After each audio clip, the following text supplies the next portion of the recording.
Como um governo deveria tratar a sua própria população?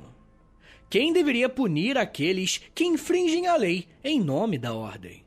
Essas são apenas algumas perguntas que podemos nos fazer quando estudamos com mais atenção os casos de tortura na ditadura militar brasileira.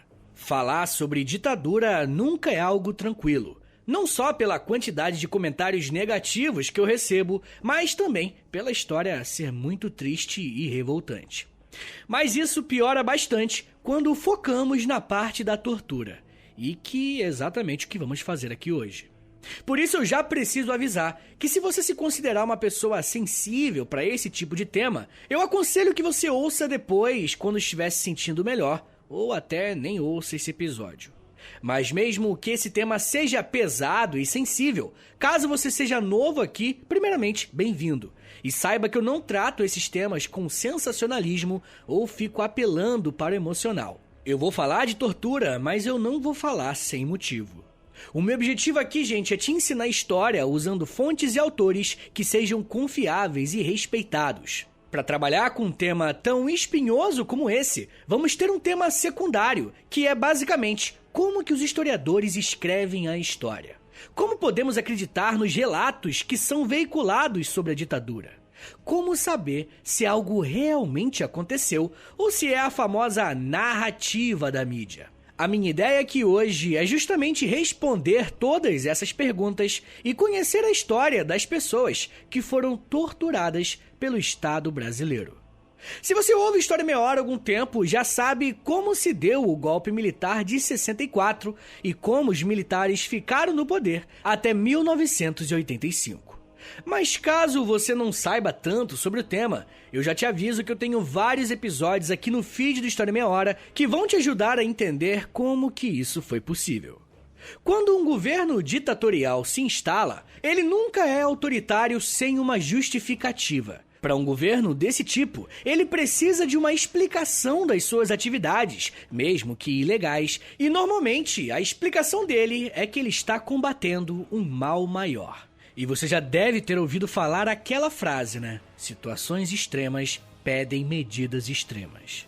Esse tipo de discurso foi usado na época e é invocado até hoje porque o período da ditadura no Brasil foi um período em que se acreditava existir um grande inimigo a ser vencido, que era o comunismo internacional. E assim, o comunismo de fato existia. A União Soviética era a segunda grande potência do mundo e Cuba tinha passado por uma revolução na década de 50, alguns anos antes. Mas o problema é que no Brasil não existia essa ameaça organizada tão grande quanto os militares acreditavam, ou pelo menos afirmavam que existia. E é claro que até surgiram guerrilhas urbanas e rurais no país, como por exemplo a Guerrilha do Araguaia no campo ou o MR8, que era mais urbano. Porém, de acordo com documentos do próprio governo, a estrutura das organizações de esquerda, como eram chamadas, eram muito menores do que a estrutura montada pela ditadura para monitorar e perseguir a população. Bom, mas antes de mais nada, eu quero deixar bem claro para vocês qual é uma das fontes que eu vou usar para fazer esse episódio, tá bom?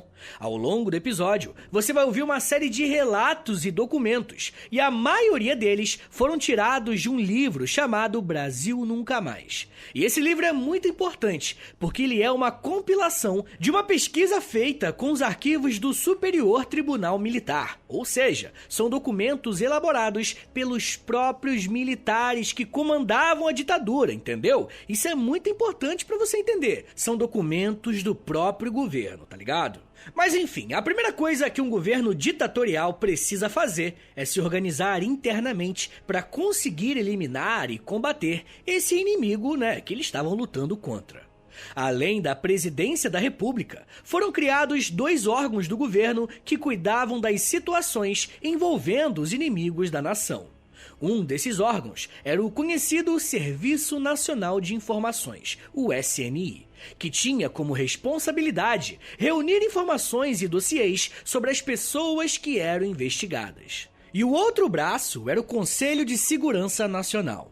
Essas 3 instituições do Estado brasileiro estavam acima das outras e definiam as bases de atuação das Forças Armadas e, consequentemente, o SCOD, que era o Centro de Operações e Defesa Interna, que serão personagens bem frequentes no esquema de repressão e tortura dos militantes e civis brasileiros. Se fôssemos investigar as origens da tortura no Brasil, sem sombra de dúvida, poderíamos voltar ao período colonial e da escravização dos indígenas e dos africanos que foram trazidos para o Brasil. Muitos sociólogos conceituados trabalham essa ideia e dizem que a prática da tortura sempre foi algo que existiu por aqui. Mas e na ditadura? Como os militares praticavam isso contra aqueles que eram considerados subversivos? Bom, uma das informações que precisamos ter em mente para dar um start nesse assunto é saber que o Estado brasileiro treinava os seus militares para a tortura. Nós descobrimos isso a partir de alguns documentos do Superior Tribunal Militar, em que um rapaz chamado Ângelo Pezzutti, que na época tinha 23 anos, foi preso e submetido a várias sessões de tortura. Se isso não bastasse, Ângelo relatou que essas torturas que ele recebeu eram aulas dadas a outros militares. O Conselho de Justiça Militar de Juiz de Fora, em 1970, a partir dessas denúncias de Ângelo, apurou que, abre aspas, na Polícia do Exército, o interrogado foi o instrumento de demonstrações práticas desse sistema de tortura. Em uma aula de que participaram mais de 100 sargentos e cujo professor era um oficial da Polícia do Exército chamado Tenente Ailton, que nessa sala, ao tempo em que se projetavam slides sobre tortura, mostrava-se na prática para a qual serviram o interrogado e outros presos que estavam de cobaias. Fecha aspas. Esse processo judicial nos mostra que, além da tortura ser algo recorrente em nossa história, no caso da ditadura militar, era algo tão comum que existia treinamentos em que soldados eram ensinados a exercer algumas técnicas de torturas específicas com o objetivo de extrair informações dos investigados. Como vocês puderam ouvir, além de presos políticos serem torturados, eles também eram cobaias. Quando estudamos temas sensíveis na história, como guerras, genocídios ou até governos ditatoriais, geralmente temos dificuldade em imaginar como as pessoas realmente viveram esse período estudado. Por melhor que seja o filme, a série ou o livro que trate desse assunto, nunca é uma tarefa fácil se colocar no lugar das pessoas. O relato que eu li para vocês a respeito da aula de tortura eleva o nível de perversidade que tomou conta do Estado brasileiro entre 64 até 85. E é bem provável que você nunca tenha ouvido falar disso, né? E o escritor Paulo Evaristo Arnes explica o porquê dessa informação ser tão absurda. Ele diz, abre aspas, de abuso cometido pelos interrogadores sobre o preso, a tortura no Brasil passou, com o regime militar, à condição de método científico, incluído em currículos de formação de militares. O ensino deste método de arrancar confissões e informações não era meramente teórico, era prático, com pessoas realmente torturadas, servindo de cobaias neste macabro aprendizado. Fecha aspas. E nesse momento, além de você estar boquiaberto e chocado, você precisa se perguntar: se a tortura foi usada como um método pedagógico, então quem ensinou isso para os militares? Bem, responder essa pergunta é muito importante, porque se conecta bastante com o último episódio que eu lancei sobre a Operação Condor e a colaboração entre as ditaduras latino-americanas com o governo dos Estados Unidos. De acordo com a pesquisa do autor A.J. Languth para o livro A Face Oculta do Terror, um dos primeiros agentes a inserirem essa prática no Brasil foi o norte-americano Dan Mitrione, que depois de servir no Brasil por um tempo, foi transferido para Montevidéu, onde acabou sequestrado e morto. Mas enquanto estava no Brasil, atuou em Belo Horizonte, recolhendo mendigos e moradores de rua para serem as primeiras cobaias das polícias locais para que eles aprendessem as técnicas de tortura e de interrogatório. Esse uso da tortura para fins didáticos também foi usado com mulheres, tá? Uma vítima que sofreu com isso foi a Dulce Chaves Pandolfi, que na época tinha 24 anos e também era estudante. Dulce era do Rio de Janeiro e foi presa sob a acusação de subversão e ligação com a luta armada. Na prisão, ela foi torturada e essa tortura foi feita para que outros soldados vissem como que o procedimento deveria ser feito. Olha só o que o relatório do Tribunal do Rio de Janeiro falou sobre esse caso. Abre aspas. Na polícia do Exército, a estudante foi submetida a espancamento inteiramente despida, bem como a choques elétricos e outros suplícios com o pau de arara. Depois de conduzida à cela, onde foi assistida por um médico, após algum tempo, novamente ser viciada com requintes de crueldade numa demonstração de como deveria ser feita a tortura. Fecha aspas. Nós que estamos aqui ouvindo esses relatos não temos a menor condição de saber o que foi ter vivenciado tudo isso. Agora imagina uma mulher passar por tudo isso e ainda de uma forma que ela ficasse nua, para que pelo menos uma dezena de homens a vissem naquele estado. Quando falamos de tortura na ditadura militar, temos que levar em conta todas essas particularidades. E na moral, mesmo que ela não tivesse apanhado ou algo do tipo, só de ter sido submetida a esse tipo de humilhação e abuso contra o seu corpo, já seria considerado um tipo de tortura, né? Bem, eu peguei o relato da Dulce de propósito, não só para reforçar ainda mais a crueldade, mas para dizer que anos mais tarde ela se tornou uma historiadora e atualmente é uma das pesquisadoras mais respeitadas em todo o país e coordena uma série de pesquisas na Fundação Getúlio Vargas. Bem, é chover no molhado dizer que uma ditadura não respeita as regras democráticas, né? Muito menos a Constituição que estava em vigência antes do golpe.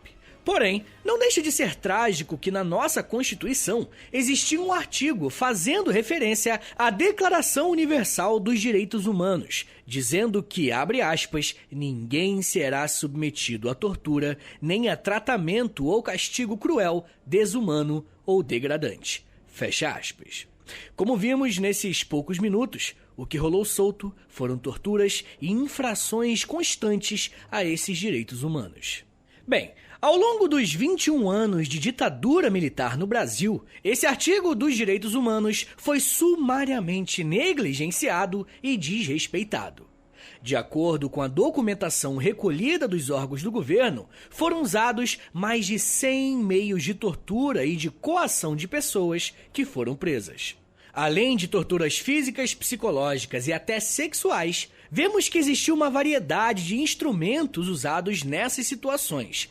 Já citamos aqui o pau de arara, que é uma espécie de barra de ferro que é atravessada entre os punhos amarrados e a dobra do joelho, sendo o conjunto colocado entre duas mesas, ficando o corpo do torturado pendurado a cerca de 20 ou 30 centímetros do solo.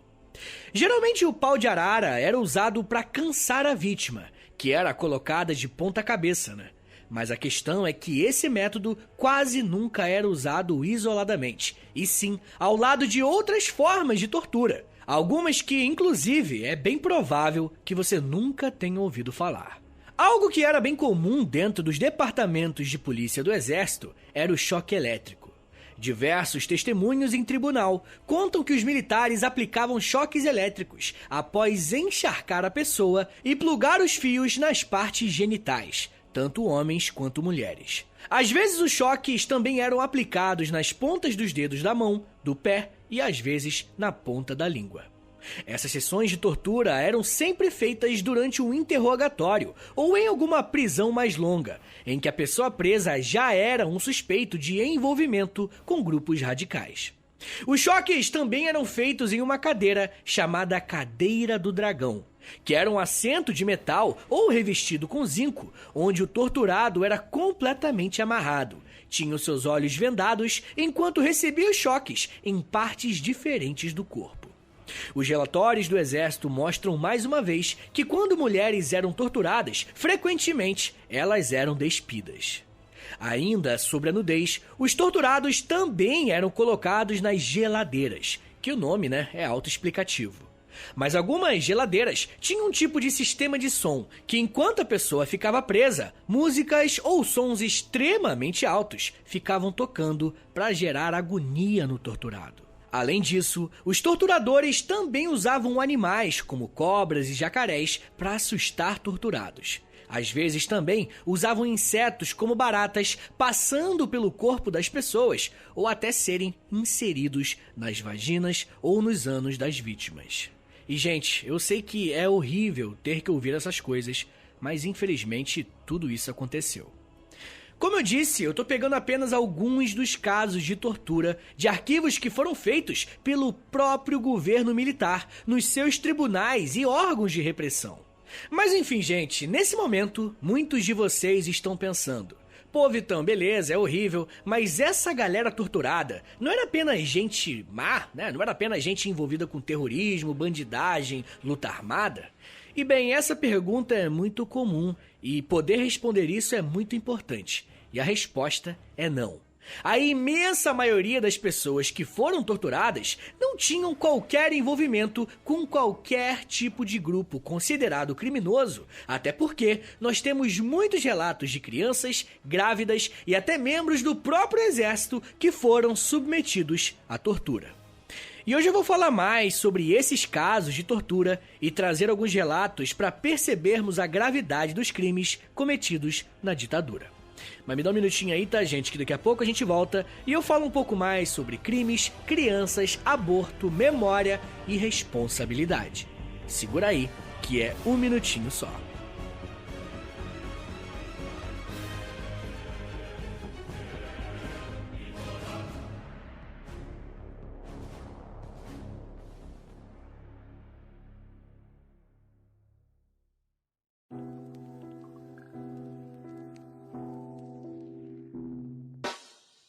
O História em Meia Hora é parceiro da loja. Acesse loja.com.br, é loja escrito L-O-L-J-A, e pesquise pelo História em Meia Hora. Lá você vai encontrar blusas, camisetas, regatas, moletons e muito mais produtos exclusivos do nosso podcast, tá? Só tem no História em Meia Hora e lá no site da loja. Tem uma blusa que é uma mistura do Lampião com a Kira, tem uma que é da Cadela Laika, tem uma que é o Street Fighter, só que com figuras históricas do Brasil. Gente, tem muita coisa irada por lá. Lembrando, é claro, que quando você compra um produto na loja, além de você ficar todo bonitão ou bonitona, você ajuda o História em Meia Hora a continuar de pé. Então, obrigado. Acesse agora loja.com.br e pesquise por História em Meia Hora. loja.com.br e digita na busca História em Meia Hora. Valeu, gente! This podcast is supported by Progressive, a leader in RV insurance. RVs are for sharing adventures with family, friends, and even your pets. So if you bring your cats and dogs along for the ride, you'll want Progressive RV insurance. They protect your cats and dogs like family by offering up to $1,000 in optional coverage for vet bills in case of an RV accident, making it a great companion for the responsible pet owner who loves to travel. See Progressive's other benefits and more when you quote RV insurance at Progressive.com today. Progressive Casualty Insurance Company and Affiliates. Pet injuries and additional coverage and subject to policy terms.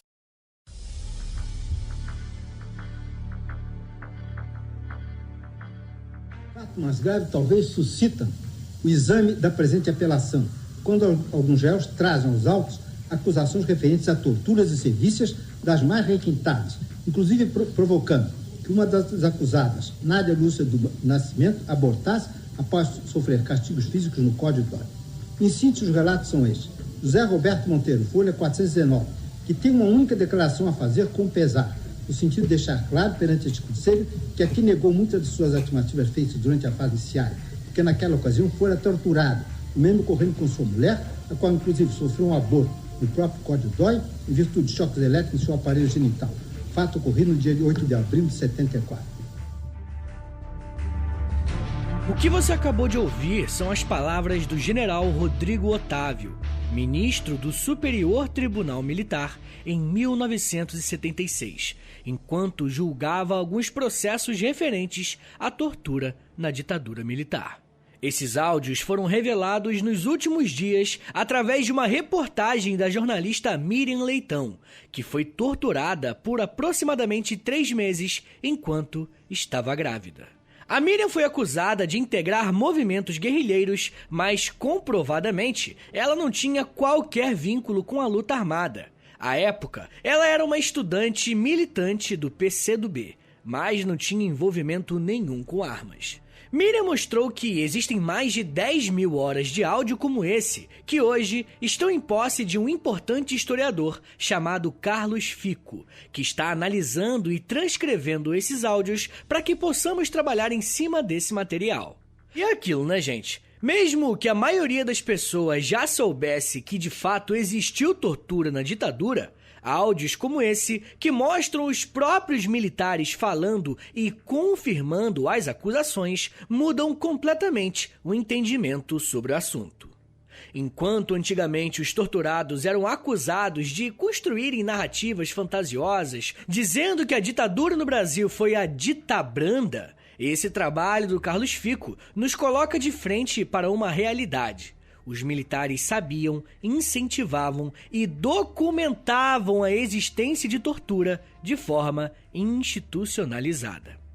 E eu não sei se você consegue ter essa noção, mas isso é praticamente uma declaração de um crime por parte do Estado brasileiro. A questão é que o Tribunal Militar existe como uma justiça à parte, tá ligado? Onde os militares são julgados e condenados por outros próprios militares. E, na verdade, o que vemos foi um encobrimento desses crimes e praticamente ninguém pagou pelo que aconteceu. Como eu disse no bloco anterior, não foram apenas membros da luta armada que foram torturados, muito menos bandidos e gente envolvida com coisa errada. Os relatórios militares estão lotados de crianças que foram presas, interrogadas e até torturadas. Além disso, camponeses, carpinteiros, professores e estudantes também passaram pelo mesmo processo que eu narrei até agora. Mas é contraintuitivo pensar que um governo militar gastaria o seu tempo para torturar e sequestrar crianças. Então por que eles fizeram isso? De acordo com os autos do processo que vieram a público, os militares tinham autorização para sequestrar crianças com o objetivo de atingir os seus pais, que eram investigados por alguma questão. O carpinteiro paranaense Milton Gaia Leite conta que em 1969, quando tinha 30 anos, foi, abre aspas, preso e torturado com tentativa de estupro, inclusive os seus filhos e esposa, tendo os filhos de 5 anos e 7 anos sido presos. Fecha aspas. Sim, você ouviu corretamente. Um homem foi preso e as técnicas de tortura foram aplicadas nele, na sua esposa e nos seus filhos. Um caso bem famoso relacionado a isso é da Iracema de Carvalho Araújo, que à época tinha pouco mais de 10 anos e era filha de uma professora que era afiliada ao PCB, Partido Comunista Brasileiro. Tanto a sua mãe Lúcia quanto a própria Iracema foram presas e levadas para o DOI, que é o Destacamento de Operações de Informações de Recife. Além de ser obrigada a ver a sua mãe ser torturada, Iracema também passou por sessões de tortura para forçar a Lúcia a revelar as informações que os militares estavam solicitando. Depois de diversas sessões de tortura, Iracema foi jogada em uma praça da cidade sozinha, até ser resgatada por uma família que passava na região. Iracema nunca mais viu a sua mãe e até hoje, Lúcia é considerada uma desaparecida pela ditadura militar. Iracema conta que não tinha documentos, a sua certidão de nascimento foi perdida e por isso ela não sabe ao certo quantos anos que ela tem. Mesmo hoje tendo aproximadamente 65 anos de idade, ela costuma falar que, abre aspas, 55 anos é pouco para eu esquecer. Fecha aspas. E é muito difícil não se emocionar com relatos como esse, né? Amélia Telles, conhecida como Amelinha, foi uma militante política que também foi levada para a prisão junto com o seu marido e os seus 2 filhos, que tinham menos de 5 anos na época. Os registros do governo militar mostram que a Melinha foi torturada e, o pior, obrigada a ver o seu marido ser assassinado pelos militares, como uma forma de tortura psicológica. E se não bastasse isso, as suas sessões de torturas eram feitas na frente dos seus filhos, inclusive enquanto ela era violentada pelos soldados. E molecada, eu sei que são relatos fortíssimos e muito pesados. Eu imagino que muitos nem conseguiram avançar nesse episódio pela gravidade do conteúdo.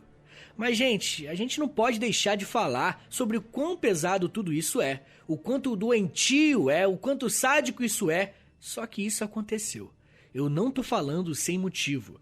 É pra ser desagradável, é pra gerar um desconforto na gente. Porque a gente não pode, sob nenhuma hipótese, deixar que isso aconteça de novo. Mulheres, crianças, trabalhadores foram submetidos à tortura sem qualquer tipo de direito à defesa, presunção de inocência ou algo assim. O caso da Amelinha é mais conhecido porque um dos seus torturadores é um tal de Carlos Alberto Brilhante Ustra, um nome bem famoso que se trata de um dos mais cruéis torturadores da ditadura militar. E o seu nome sempre aparece no noticiário hoje em dia, porque alguns políticos da atualidade gostam de usá-lo como um herói nacional contra os comunistas. E bem, o próximo episódio do História em Meia Hora, dessa sequência sobre ditadura, será sobre a biografia e a descrição dos crimes do Ustra. Bem, o que eu tentei te mostrar até agora é que a ditadura militar brasileira foi um tipo de governo em que as liberdades da população foram completamente desrespeitadas. Um dos fundamentos de qualquer governo democrático é a garantia de que uma pessoa poderá se defender caso receba alguma acusação. Além disso, vimos que diversas técnicas de tortura foram ensinadas para serem aplicadas nas pessoas que eram consideradas subversivas, mesmo que isso não tenha acontecido na prática, uma vez que crianças, mulheres grávidas, trabalhadores comuns e suas famílias foram presos e torturados. Mas algo que pouca gente sabe e que revela muitas coisas sobre esse governo é que até militares foram presos e torturados durante esse período. A história do Adir Figueira, um soldado que trabalhava em Brasília, mostra como as sessões de tortura e coerção eram feitas de forma indiscriminada. Adir conta que foi nomeado para levar um documento para o presidente da República.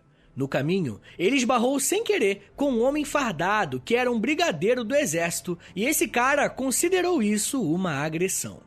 Adir foi preso e, na cadeia, foi submetido a várias sessões de tortura porque descobriram que o seu pai era um professor crítico ao governo. Adir conta um pouco do que aconteceu na prisão, abre aspas. Fiquei preso lá na prisão da base aérea do Galeão. Tinha bastante gente, porque quando o João Batista Figueiredo assinou a anistia, saiu mais de 100 presos dali. O tipo de tortura ali era aquele cacetete, borracha, curtinho, na sola dos pés, nas costas, na cabeça. Era esse tipo de tortura nesse período até aí. Que eu acho que eles entendiam que eu tentei agredir o ministro. Até aí não tinha essas queimaduras de cigarro. Fecha aspas. Se o governo militar trata assim os seus próprios soldados, imagina o que eles não fizeram com quem eles consideravam inimigos. Mas nesse momento eu gostaria de gastar um tempo respondendo um questionamento que muita gente faz, talvez até você ou algum parente. Poxa, como que nós podemos ter certeza de que o que aconteceu aí nesses exemplos, essas torturas, não foram só histórias criadas para incriminar os militares anos depois? Isso é algo bem comum de ouvirmos em reunião de família ou algo assim, né? E nós, historiadores, temos algumas formas de confirmar se tudo isso de fato aconteceu ou não.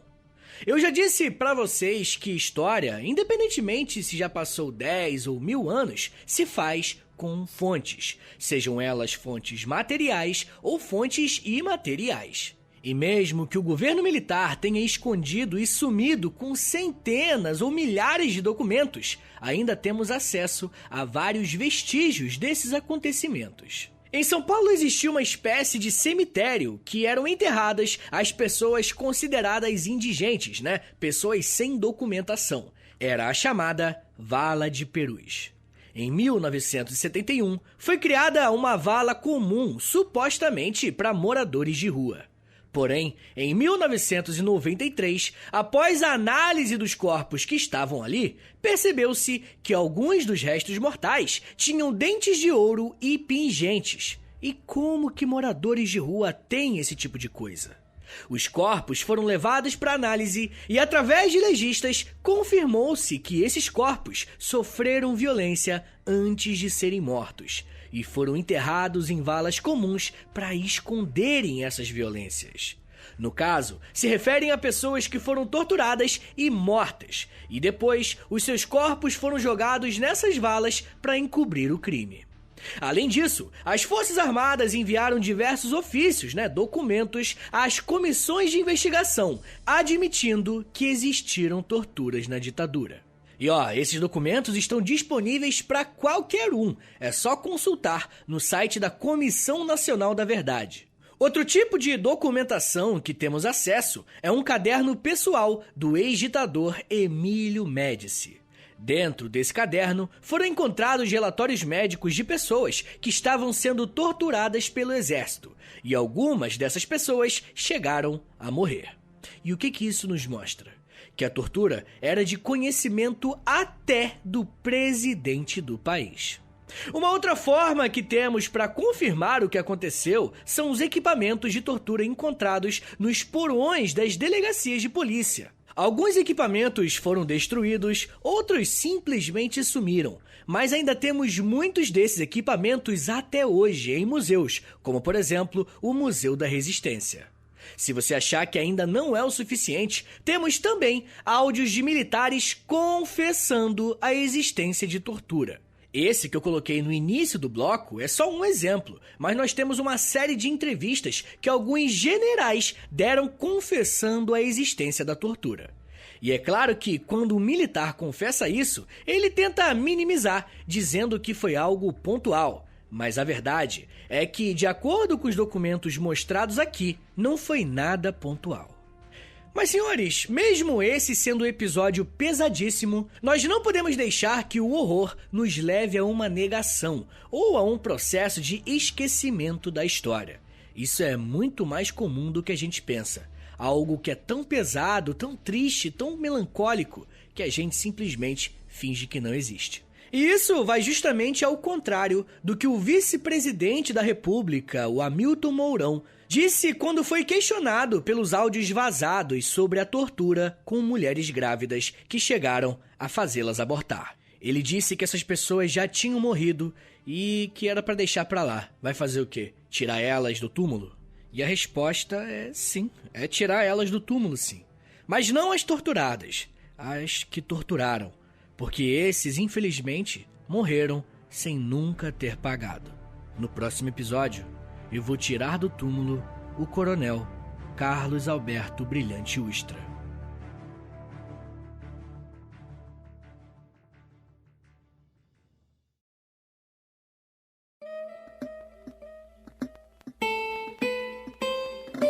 Senhores, obrigado por terem vindo até aqui. Esse episódio é meio tenso, né? E meio triste.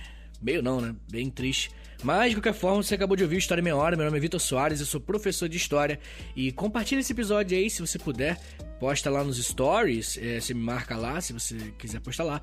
Me marca no @História em Meia Hora ou no Twitter, no @H30podcast. A melhor forma de você ajudar o História em Meia Hora a continuar existindo, esse podcast, é você assinando o nosso Apoia-se, beleza? É apoia.se/História em Meia Hora, que você vai ter acesso a podcasts exclusivos, a Clube do Livro, enfim. Entra lá. E você pode entrar em contato comigo também, que você vai tirar essas dúvidas lá no meu contato, que é historiameiahora@gmail.com. Esse meu e-mail, inclusive, né, o historiameiahora@gmail.com, é também o meu Pix. Demorou? Aí se você quiser dar uma moralzinha, né, enfim, dar uma ajuda, aprendi contigo e tal, sinta-se convidado, né, pra dar uma moral, beleza? É o historiameiahora@gmail.com, meu contato e o meu Pix também. Tá bom, gente? É isso. Me siga nas redes sociais, é @Prof. Vitor Soares no Twitter e no Instagram também, tá bom, gente? Muito obrigado, um beijo, até semana que vem e valeu!